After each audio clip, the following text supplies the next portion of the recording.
தினமும் காலையில் விடுகிறப்போ நம்ம சென்ன முந்தைய நாள் குப்பைகள் இல்லாமல் தூய்மையாக இருக்குதுன்னா அதுக்கு காரணம் இரவு முழுக்க கடுமையாக உழைக்கிற தூய்மை பணியாளராக இருக்கக்கூடிய நீங்கள் தான்.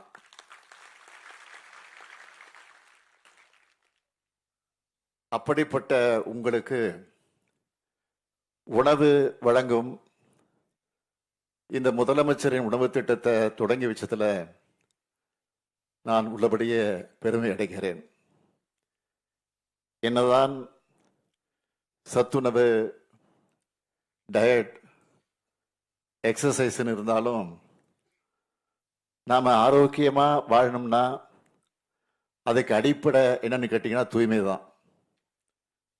வெயில், மழை, வெள்ளம், புயல்னு இந்த மாநகரம் எந்த பேரிடரை எதிர்கொண்டாலும் அதிலிருந்து மீண்டு வருவதில் உங்களுடைய பணிதான் மிக முக்கியமாக இருக்கு.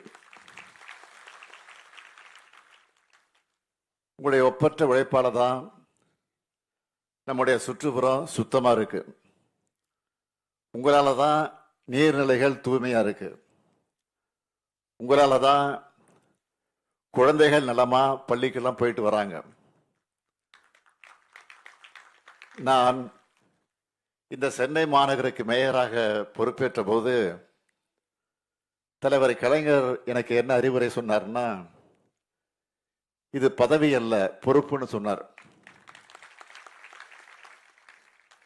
அதே போல நான் உங்களுக்கு சொல்றேன், நீங்க செய்யறதும் வேலை இல்லை, அது சேவை. சென்னையில் நைட் டிராவல் பண்றவங்களுக்கு தான் தெரியும். பகலெல்லாம் பிஸியா இருக்கிற இந்த சிட்டியில ஊரே அடங்கின பிறகு ஓய்வில்லாம உழைக்கிறவங்க நீங்க தான். உங்களோட அர்ப்பணிப்பு மிக்க சேவை உணவை பார்த்து நான் மட்டுமல்ல, இந்த மாநகரமே நன்றி உணர்ச்சியோடு உங்களை வணங்குது. ஒட்டுமொத்த சென்னை சார்பா உங்களுக்கெல்லாம் என்னுடைய இதயபூர்வமான நன்றியை நான் தெரிவிச்சுக்கிறேன். கிட்டத்தட்ட 30 ஆண்டுகளுக்கு முன்னாடி நான் இந்த சென்னைக்கு மேயரா பொறுப்பேற்றப்போ தூய்மையான நகரா இந்த நகரை உயர்த்தணும்னு நினைச்சேன். அதுக்காக தூய்மை பணிகளில் இயந்திரங்களை பயன்படுத்த நாங்கள் தொடங்கணும். குப்பைகளை மக்கும் குப்பை, மக்காத குப்பைன்னு பிரிச்சு போட்டு அதை மேலாண்மை செய்யணும்னு பல்வேறு முன்னெடுப்புகள் எல்லாம் கொண்டு வந்தேன். அதெல்லாம் தான் இன்னைக்கு நாம் அடைஞ்சிருக்கக்கூடிய மாற்றத்திற்கு முதல் படி. இந்த மாநகரத்தை தூய்மையா பாதுகாக்கிற உங்களை பாதுகாக்க வேண்டியது எங்களுடைய கடமை. உங்களுடைய மாண்பு காக்கப்படணும், உங்களுடைய வாழ்க்கை தரம் உயரணும், உங்களுடைய நலன்கள் பாதுகாக்கப்படணும். இதுதான் சமூக நீதி. இந்த சமூக நீதி பயணத்தில் உங்க சுயமரியாதையை காத்து உங்கள் பசியை போக்கிடத்தான் இன்னைக்கு இந்த முதலமைச்சரின் உணவு திட்டத்தை தொடங்கி இருக்கிறோம். இந்த திட்டத்தின்படி தூய்மை பணியாளர்களுக்கு அவனுடைய பணிகளுக்கு இடையில உணவு வேளையில சுவையும் ஆரோக்கியமும் நிறைந்த உணவு வழங்கப்படும். தூய்மையான முறையில சமைச்சு டிஃபன் பாக்ஸ்ல போட்டு சூடு குறையாம இருக்க வெப்ப காப்பு பையில அதை எடுத்து செல்லப்பட்டு தூய்மை பணியாளர்கள் பணியாற்றக்கூடிய இடத்துக்கு பக்கத்திலேயே உள்ளாட்சி அமைப்புக்கு சொந்தமான கட்டிடத்துல உணவு பரிமாறப்படும். நம்முடைய நலனுக்காக உழைக்கிற மக்களுக்கு உணவு அளிக்கிறது அரசினுடைய பொறுப்பு என்கிற அந்த உணர்வோடு தான் இந்த திட்டம் செயல்படுத்துறோம். இது இல்லாம தமிழ்நாட்டில் தூய்மை பணியாளருடைய நலனுக்காக நம்முடைய கழக ஆட்சி காலத்தில் மற்ற முக்கியமான திட்டங்கள் நிறைய செஞ்சிருக்கிறோம். அதை பற்றி நான் சுருக்கமாக சொல்லணும்னா, 2006, 2011 தலைவர் கலைஞருடைய ஆட்சி காலத்தில் தான் தூய்மை பணியாளர்கள் நல வாரியம் அமைக்கப்பட்டுச்சு. அவங்களுக்கான நலத்திட்டங்களை வழங்குவதற்கு அது வழிவகை செஞ்சோம். தூய்மை பணியாளர்களுடைய குழந்தைகளுக்கு கல்வி உதவித்தொகை, திருமண நிதி உதவி வழங்கக்கூடிய திட்டம், இப்படி பல திட்டங்கள் தொடங்கப்பட்டுச்சு. தாட்கோ நிறுவனம் மூலமாகவும் தூய்மை பணியாளர்களின் வாரிசுகளுக்கு தொழில் சார்ந்த பயிற்சிகள் வழங்கப்பட்டு அவங்க தொழில் முனைவோராக வழிவகை செய்யப்பட்டுச்சு. தூய்மை பணியாளருக்கு சுகாதார காப்பீடு, பாதுகாப்பு உபகரணங்கள் வழங்குதல், தடுப்பூசி முகாம்கள் ஆகியவைகள் கட்டாயமாக்கப்பட்டன. நகர்ப்புற பகுதியில் தூய்மை பணியாளர்கள் தள்ளுவண்டி பயன்படுத்துறதுனால அவங்களுக்கு ஏற்படக்கூடிய கஷ்டத்தை போக்க 3 சக்கர மிதிவண்டி வாகனங்கள் மற்றும் இலகுரக வாகனங்கள் வழங்க நடவடிக்கை எடுத்தோம். நகர்ப்புற தூய்மை பணியாளருக்கு முதல் முறையா அடுக்குமாடி குடியிருப்பு கட்டக்கூடிய திட்டம் துவங்கப்பட்டுச்சு. மேலும் பாதாள சாக்கடை அடைப்பை நீக்கக்கூடிய பணிகளில் ஈடுபட்டு பணியின் போது இறக்க நேரிட்டால் அவங்க வாரிசுகளுக்கு கருணை தொகையாக 30 லட்சம் ரூபாய் வழங்கக்கூடிய திட்டம் உருவாக்கப்பட்டுச்சு.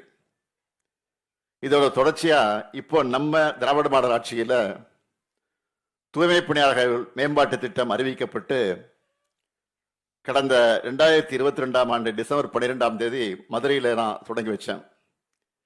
இந்த திட்டத்தில் நான் முதல்வன் திறன் பயிற்சி, பாதுகாப்பு உபகரணம் வழங்குதல், ஹெல்த் இன்சூரன்ஸ், நலம் காக்கும் ஸ்டாலின் திட்டத்தில் தொடர் உடல்நல பரிசோதனைகள் மற்றும் மாற்று வாழ்வாதார நடவடிக்கைகள் ஆகியவற்றை தடையின்றி பெற ஏற்பாடு செஞ்சிருக்கிறோம். இதுக்காக 50 கோடி ரூபாய் அறக்கட்டளை நிதி உருவாக்கப்பட்டு தூய்மை பணியாளர்களின் ஒட்டுமொத்த வாழ்க்கை மேம்படுத்தப்பட நடவடிக்கை எடுத்துட்டு வரோம்.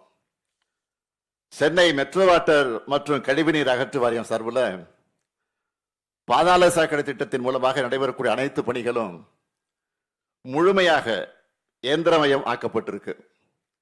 இன்னும் நிறைய நல்ல திட்டங்கள் செயல்பாட்டில் இருக்கு. இவ்வளவு செஞ்சிருந்தாலும் உங்களுக்கான தேவைகள் இன்னும் நிறைய இருக்குன்னு எனக்கு நல்லா தெரியும். நான் நிச்சயமா சொல்றேன், அதையெல்லாம் நம்ம திராவிட மாடல் அரசு படிப்படியாக செய்யும் என்பதை நம்பிக்கையோடு தெரிவிக்கிறேன். இரவு பகல் பார்க்காம நீங்க உழைக்கிறீங்க. ஆனா உங்களுக்குன்னு தனியா ஓய்வறை இல்லைன்னு பலரும் கவலைப்படுறதா எனக்கு செய்தி வந்துச்சு. பல பேர் இடத்துல சொன்னாங்க. அதனால இந்த நிகழ்ச்சி மூலமா ஒரு அறிவிப்பை வெளியிட விரும்புகிறேன். பெருநகர சென்னை மாநகராட்சியோட 200 வார்டுகளையும் தூய்மை பணியாளர்களுக்காக பிரத்யேகமாக 300 சதுர அடி அளவில் உடை மாற்றும் அறை, கழிப்பறை உள்ளிட்ட வசதிகளோடு ஓய்வறைகள் கட்டப்பட்டு அது பயன்பாட்டுக்கு கொண்டு வரப்படும். அது மட்டுமல்ல, இன்னைக்கு தொடங்கப்பட்டிருக்கக்கூடிய இந்த முதலமைச்சரின் உணவு திட்டம் வருகிற டிசம்பர் 6ஆம் தேதி முதல் அனைத்து மாநகராட்சிகள் மற்றும் நகராட்சிகளுக்கும் விரிவுபடுத்தப்படும். நான் ஏற்கனவே சொன்ன மாதிரி உங்களுடைய மற்ற கோரிக்கைகள் படிப்படியாக நிச்சயம் நிறைவேற்றி தரப்படும். என்னை பொறுத்த வரைக்கும் வெளி மாநிலங்கள் இருந்தும் வெளிநாடுகள் இருந்தும் வர்றவங்களுக்கு சென்னை தான் இந்தியாவிலேயே கிளீன் சிட்டி தமிழ்நாடு. தமிழ்நாடு தான் கிளீன் சிட்டின்னு சொல்லணும். அதுக்கு நீங்க எல்லாரும் துணை நிற்கணும். இந்த நிலையை நாம் உடனே அடைஞ்சிட முடியாது, எல்லாம் தெரியும். ஏன்னா நடைமுறையில எவ்வளோ சிக்கல்கள் தடைகள்லாம் இருக்கு. அதை நான் மறுக்கல, அதை நான் நிச்சயமாக மறுக்கல. இருந்தாலும் நான் உங்களை கேட்டுக்கொள்ள விரும்புவது, இப்போ கூட சமீபத்தில் அந்த ஜெர்மனி நாட்டுக்கு போயிட்டு வந்தேன். அதுக்கு பிறகு வெளியிட்ட உங்களில் ஒருவன் பதில்கள் வீடியோ பதிவில் நான் சொல்லியிருந்தேன், பொது இடங்களில் தூய்மை பேணக்கூடிய செல்ஃப் டிசிப்ளின் நம்ம மக்களுக்கு வரணும்னு சொன்னேன். பொதுமக்கள் கொஞ்சம் யோசிச்சு பார்க்கணும். நாம நடந்து போறக்கூடிய பாதை கொஞ்சம் தூய்மையற்று இருந்தாலே முகச்சுளிப்போடு கடந்து போவோம். ஆனா தூய்மை பணியாளர்களோ நாம அன்றாட தேவையில்லைன்னு தூக்கி எறிகிற கழிவுகளை அப்புறப்படுத்துறாங்க. இவங்களை கொஞ்சம் நினைச்சு பார்த்து அதையெல்லாம் நீங்க சிந்திச்சு பார்க்காம பொது இடங்கள்ல கழிவுகளை கொட்டுறது, அது மாதிரி செயல்கள் எல்லாம் செய்வது நியாயமா என்பதை சிந்திச்சு பார்க்கணும்.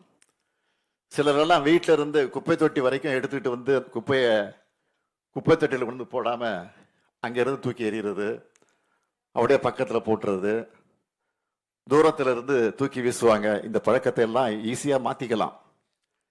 எதிர்காலத்தில் மேற்கத்திய நாடுகள் மற்றும் ஜப்பான் போன்ற நாடுகளில் இருப்பது போல மக்கள் அனைவரும் சுய ஒழுக்கத்தோட 100 விழுக்காடு கடைபிடிப்பாங்க.